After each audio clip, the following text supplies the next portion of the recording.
Hey guys, how's it going? Otaku Mike here, back again with another video for you guys today. And if you are new to the channel, make sure to like, subscribe, comment down below, and make sure to share the video if you enjoy the content that I create. And go check out my future channels listings where it's constantly evolving. I'm constantly finding new people to check out and help support and give them shout outs, you know? My cat is playing with something at the moment. But anyways, normally I talk about manga on this channel. Obviously, you can see all the manga behind me. But I also love comic books, and I've recently, within the past year, I have gotten back into collecting and reading comic books. So I wanted to show you guys some of the things that I have picked up, some of the titles I picked up over the past couple of months. Some of these I might have shown already, but I can't remember everything that I've done or put in my hauls, because I'm very sporadic when it comes to doing these comic book hauls. But yeah, let's get started. Alright, so the first series I got is I picked up the Eisner Award winner for Best New Series of 2017, which is Black Hammer Library Edition Volume 1.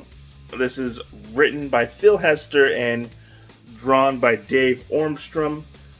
Beautiful, beautiful series. This collects volumes or issues 1 to 13 of Black Hammer, as well as the giant-sized Black Hammer Annual Edition. This is a big, beefy book. This is about superheroes not doing superhero things. It's pretty fucking cool. I really enjoy it and highly recommend it. Artwork is really amazing. Sometimes the faces can get a little wonky, but we don't put that on the artist because the artist had a stroke and he had to rehabilitate himself to be able to draw again. That's why it took forever to come out originally. But this is a love letter to superheroes of the past. So if you know, like, a lot of the superheroes that these characters are based on, you'll probably fall in love with this series and be like, oh, that's Captain Marvel. It's supposed to be Captain Marvel. That's supposed to be Adam Strange or Captain America, you know, stuff like that. That's supposed to be Thor or Superman. The analogs for all the characters that we love and know are what these characters are based on, but they twist them a little bit and they kind of make them their own thing. But this is about some superheroes. They get into a big, huge battle with this giant Thanos Galactus-like creature, and they end up on a farm, and they can't escape the farm or leave the town, and if they do, they die. So they need to find out exactly how they're going to get out and how they're going to deal with this, but they've been stuck there for like 10 years. So it kind of affects the characters in their own different ways, but this is a really fun series that I recommend everybody go check out if you're interested in some Black Hammer. And then I had to get some more Black Hammer. I picked up the Library Edition Volume 2, which completes the original run. This has Black Hammer Age of Doom issues 1 to 12, as well as Cthulhu's issue of Black Hammer, and this has the World of Black Hammer encyclopedia in it. This, as well, is another big beefy book right there. You can see, obviously, I am a big fan of Jeff Lemire, and I really enjoy Black Hammer. That's why I also got these other two books as well. I picked all these up while I was in quarantine because I had a lot of time on my hands. So I picked up, this is I wouldn't call it a spin-off. It's still with the Black Hammer, in the Black Hammer universe. It's just about other characters between the main story, but it interconnects with the main story. There's a whole reading order for Black Hammer. But this is World of Black Hammer. This collects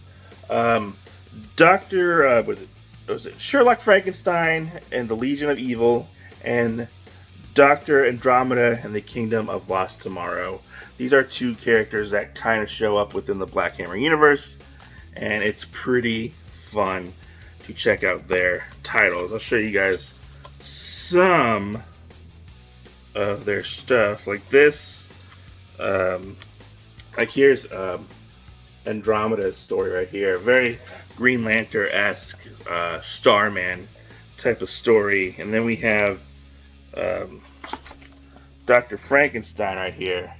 It's kind of almost like a Mike Mignola type of thing. But pretty cool to have this book and actually get to read it. It took me a while to actually read Black Hammer. So I had some stuff going on. And then I just recently picked up World of Black Hammer Library Edition Volume 2, which this collects Black Hammer 45 and then the Quantum Age storyline, which is set in the far future. The Quantum Age is set in the far future, and it's dealing with like almost like the futuristic aspect of what the World of Black Hammer looks like later on. And then we have 45, which it's like a World War II story, which is pretty cool, set in the Black Hammer universe. And that's all the Black Hammer that I got. Black Hammer's pretty cool. It's one of my current favorite ongoing superhero titles because it takes and deconstructs almost what a superhero actually is and kind of puts a twist on your generic superhero stories. So next I picked up a book written by one of my new favorite authors, is Brian K. Vaughan, and drawn by Cliff. Is it Chiang? I'm sorry if I butchered that. But I picked up Paper Girls, Book 1. Very beautiful. Ew, I have no idea what that is. It kind of looks like a butthole. But this is a cool title. It's about these paper girls who end up in this. They end up traveling through time and interacting and messing up and trying to do all this stuff time travel wise. It's kind of like a Back to the Future-esque scenario. I don't want to really spoil it too much because I think this is a really good series and how they affect time as a whole. But yeah, really, really fun series. And actually a really short series. I got to pick up the third trade of this because I picked up Volume 2. This has a really cool shiny cover. I like the shiny covers. We don't get a lot of shiny covers. Remember when we got shiny covers, like holographic covers in the 90s?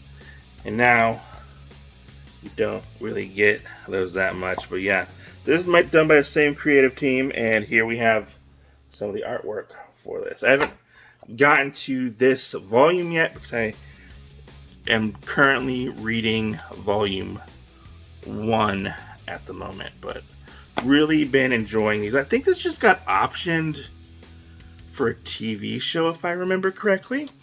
I can't remember off the top of my head. My dogs are barking. Alright, so next we have a horror title, also written by, I am blanking on the name right now, I am so sorry. Jeff Lemire. I picked up Family Tree Volume 2. This is about a little girl who is slowly turning into a tree and slowly dying, and her family has to go across the U.S. to try to find a cure or a way to stop this, while a cult is trying to get said little girl who is turning into a tree and possibly might destroy the world. Who knows? But I am currently podcasting about this on my podcast, OTAKUology. You can find us on all podcast platforms. Shameless plug. But yeah, I really enjoy this. This is drawn by the amazing Phil Hester. Oh boy, such a good artist. I love Phil Hester.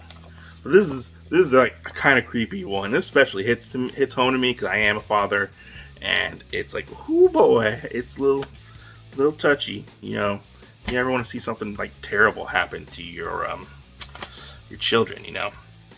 Next we have, I can't remember if I put this in like a manga haul that I did or whatnot, but I picked up Superman Smashes the Klan trade paperback. This is based on an old radio show, on the old Superman radio show back in the day. This is written by Gene Yulun Yang and drawn by Gory Hero, which is a Chinese art duo. This is about Superman back in early Superman days. I think back in like the 40s or 50s. I can't remember. And it's 1946. I just looked at the back of the thing. And these two Asian children move into Metropolis with their family, and they get harassed by the Klan. Yes, that Klan, that Klan with the pointy hats. This is such a good read. I eventually will do a review on this. I think I might podcast about this and get Jen to read it as well, so we can read it. It's really fun. Oh, the artwork is so amazing and so beautifully drawn. This tackles a subject that is pretty relevant nowadays with all the Asian hate going on and whatnot. But this is such a fun read and quite sad at points. Go check this out. Very, very good read. And then I got this one. I think I showed this one off as well, but we'll show it off again. I picked up Joe Hill's Basket Full of Heads. This is a horror slash, I don't want to say action, but sort of horror. This is part of the Hill House imprints with part of DC's Black Label. You don't know who Joe Hill is. He did Lock and Key. This is about a young girl who, her boyfriend gets taken, and she gets a hold of this magical Viking axe. It's a Viking axe, I think. And she cuts one of the guy's heads off who, like, entered their house, and his head was still moving and talking, so he was still technically alive. So she uses her magical Viking axe to basically go systematically hunt down these other people and try to find out what exactly is happening and why they took her boyfriend. Pretty cool series. I'll show you guys a little bit of the artwork on the inside. There's some of the artwork on the inside. Really, really nice artwork. Pretty fun read and pretty gory graphic. And it's short. It's only one book, self-contained story. But yeah. Then we have, oh boy, we have one of my favorite characters of all time. This is another Black Label book. This is sort of a spiritual successor to the series that came before it from, like, I think it was the 80s. But they has the same art team, Bill Sienkiewicz and Chris Sotomayor. I believe I said that right. This is The Question, The Death of Vic Sage. This is written by Jeff Lemire as well. Such a good tale. I can't, like, oh, look at that artwork, so good. It's The Question, you know, it's very pulpy, very detective investigation mystery story. The Question is so cool. Go check this out. I don't want to spoil this because it's such a good read, but it's like you're jumping back into that old Question series from back in the day. All right, next I got, let me dust this off because the cover gets a little dusty. I picked up, let me stand back, Hellboy Library Edition Volume 2. This is written by Mike Mignola. I can never say his name right. And it has The Chained Coffin and The Right Hand of Doom. This is probably like the best way to read Hellboy at the moment. The only thing I don't like about this is the covers. If you have pets or anything like that, pet hair is going to get on these covers. It's like a cloth cover. But these collect the next two stories in the Hellboy story. But I picked, this is some of the artwork right here. It's pretty freaking awesome. And my alarm is going off at the moment. But, yeah, really good. I gotta get more of this. I was getting these because they were on sale at on Amazon. They're like $25 a piece. And then Volume 3 is like $50 for some reason. So eventually we'll get Volume 3 and we'll get Volume 5, 6, and 7 and complete the Hellboy story. Alright, so next we have a new one that I got. And because of the podcast I listen to, Trains, Planes, and Comic Books, I picked up this series because I wanted to read it. Well, a chunk of this series. So I picked up the first two trade paperbacks. I read them. I loved them. And I was like, I need to get more, but I don't want to get all those trades. So I went on to In-Stock Trades. How many times did I say trades? I don't know. So I went on to In-Stock Trades. And I was like, I could get all the volumes for like $10, or I could get, which is like 24, 25 volumes. That's quite a bit. I can get the compendiums, and I could spend like $30 to $50 of compendium. But I don't like that the compendiums are soft cover, and they're so big, I'm afraid that they won't be able to stand up if I read them over multiple sittings. So I picked up the Ultimate Collection of Invincible Volume 1. This collects issues 1 to 13. Really, really cool series that I've really enjoyed. I just finished the first Ultimate Collection, and I gotta move on to the rest. So I also picked up more Invincible. I picked up Ultimate Collection Volume 2, still in the shrink wrap, and this collects volumes 14 to 24, as well as issue 0, and then it has the free Comic Book Day special issue in it as well. And then I also picked up more Invincible, obviously more Invincible, right? I picked up Volume 3 of Invincible Ultimate Collection. This has volumes 25 to 35 in it, as well as The Pact Volume 2, Issue 4. I guess that was like a crossover that was going on. I also have Volume 4, but Cheap Graphic Novels has yet to send it to me, so I'm guessing they probably have some kind of issue with their shipping, or something might have happened there. I gotta get in contact with them. But that is all the graphic novels / comic books that I picked up. And yeah, let me know down below. Are you gonna pick any of these up? Like Invincible Volume Ultimate Collection Volume 3 or 2 or 1? Or, you know, let me know. Thanks for watching, guys. Go check out my channel and comment down below, like, subscribe, and have a good day. Make sure to go read some comics and go read some manga, because that's always a good time, right? When you can read comics and manga, right?